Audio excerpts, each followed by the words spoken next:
ગુરુદેવ દત્ત મિત્રો, સ્વાગત છે મારી ચેનલમાં. આજે આપણે બનાવીશું લીલવાની કચોરી. તો ચાલો એની રેસીપી જોઈ લઈએ.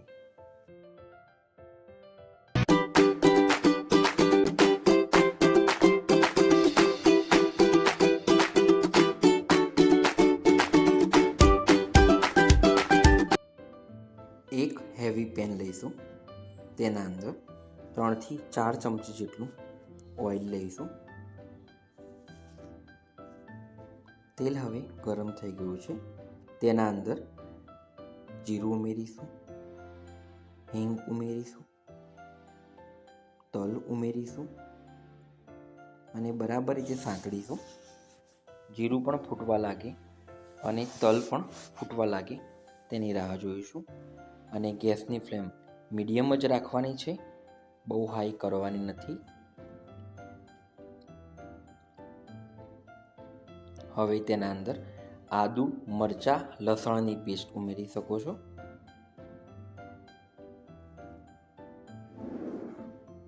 તમે લસણ ના ખાતા હોય તો લસણની પેસ્ટ ઉમેરવાની નથી, આદુ મરચાંની પેસ્ટ ઉમેરી શકો છો.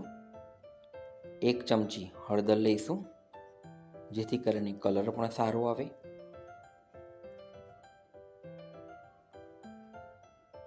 હવે સરસ રીતે બધું સંતળાય છે.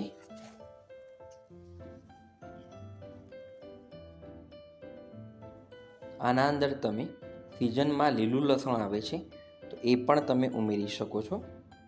હવે તેના અંદર તુવેરના અધ કચરા ક્રશ કરેલા દાણા લઈશું. આના અંદર તમે મિક્સરમાં પણ ક્રશ કરી શકો છો. મિક્સરમાં પ્લસનું બટન આવે તે થોડી વારે દબાવીને કરી શકો છો. અને જે કટર આવે છે તેનાથી પણ તમે આને ક્રશ કરીને શેકી શકો છો. સરસ રીતે બધું શેકવાનું છે.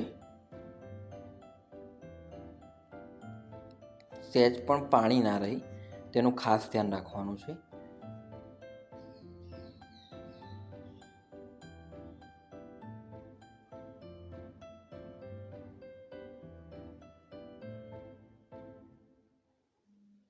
હવે સ્વાદ પ્રમાણે મીઠું ઉમેરીશું.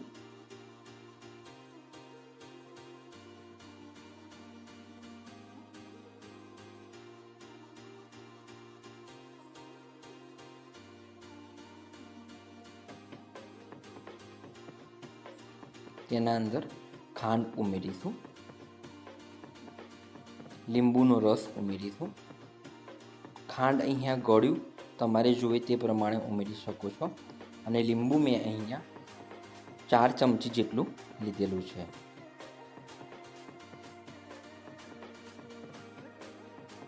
તેને બરાબર રીતે મિક્સ કરી દેવાનું છે.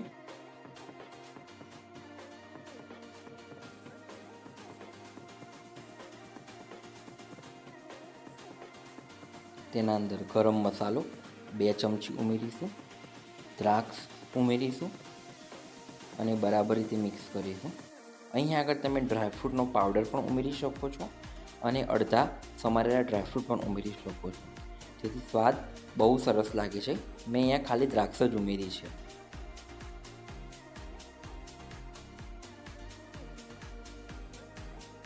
હવે બધું સરસ રીતે મિક્સ થઈ ગયું છે. હવે તેના અંદર આપણે કોથમીર ઝીણી સમારેલી ઉમેરી દઈશું અને પછી બરાબર રીતે મિક્સ કરી લઈશું. આ મિક્સ થઈ જાય પછી એને કઢાઈને નીચે ઉતારી ઠંડુ થાય થોડું પછી ગોળ ગોળીઓ વાળી દઈશું માપની સાઈઝમાં. તમે જોઈ શકો છો એકદમ એક સરખી સરસ રીતે મેં ગોળીઓ વાળી દીધી છે. હવે આપણે લોટનો લુવો લઈ અને ગોળ પૂરીનો આકાર આપી પછી તેના અંદર જે આપણે સ્ટફિંગ બનાવ્યું છે તે મૂકવાનું છે અને પોટલીનો આકાર આપવાનો છે. લોટ અહીંયા બાંધવા માટે મેદાનો ઉપયોગ કર્યો છે. મેદાના અંદર મુઠ્ઠી પડતું મોણ રાખ્યું છે અને ઘીનું મોણ રાખ્યું છે. ઘીનું મોણ હોય તો લોટ કડક થાય છે. એનું પડ જે હોય છે તે કડક થાય છે. તમે જોઈ શકો છો આ રીતે સરસ વણી દેવાનું છે અને હવે આપણે તેને ડીપ ફ્રાય કરવાનું છે. તમે જોઈ શકો છો આ રીતની બધી મારી કચોરી તૈયાર થઈ ગઈ છે. હવે આપણે તેને તળીશું. તેલ પણ આવી ગયું છે અને ગોલ્ડન બ્રાઉન રંગ થાય ત્યાં સુધી આપણે તળવાનું છે. આમાં એકદમ ક્રિસ્પી પડ બને છે. મેદો અને મુઠ્ઠી પડતું મોણ હોય ઘીનું ત્યારે, અને તેના અંદર મીઠું અને અજમો ઉમેરીને પછી લોટ બાંધેલો હતો અને લોટ કઠણ રાખવાનો છે. નોર્મલ પૂરી જેવું લોટ રાખવાનો નથી, તેનું ખાસ ધ્યાન રાખવાનું છે. તમે જોઈ શકો છો એક પણ કચોરી તૂટશે નહીં બહારથી. સરસ રીતે એકદમ બધું જ થઈ જશે.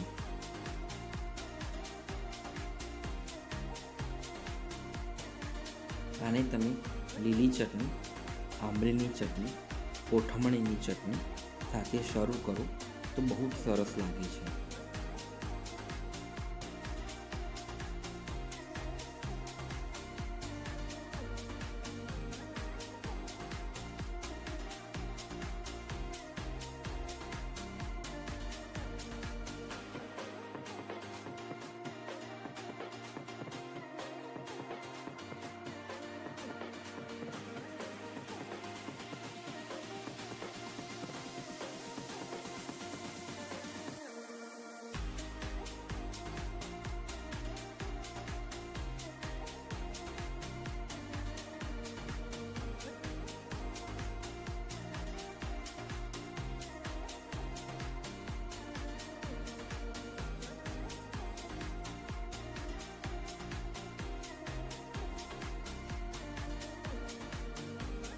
સરસ રીતે કચોરી તૈયાર થઈ ગઈ છે. તમે જોઈ શકો છો આ જ રીતની તળવાની છે. હવે તેને આપણે સર્વ કરીશું. તો તૈયાર છે એકદમ સ્વાદિષ્ટ અને બહાર કરતાં પણ સારી એવી લીલવાની કચોરી. તો તમે ઘરે જ ટ્રાય કરો અને જરૂરથી જણાવો કે કેવી બની છે. આવી જ અવનવી રેસીપી જાણવા માટે મારી ચેનલને લાઈક, શેર અને સબસ્ક્રાઈબ કરો, જેથી કરીને મારા વિડીયો આપના સુધી પહેલાં પહોંચી જાય. ધન્યવાદ.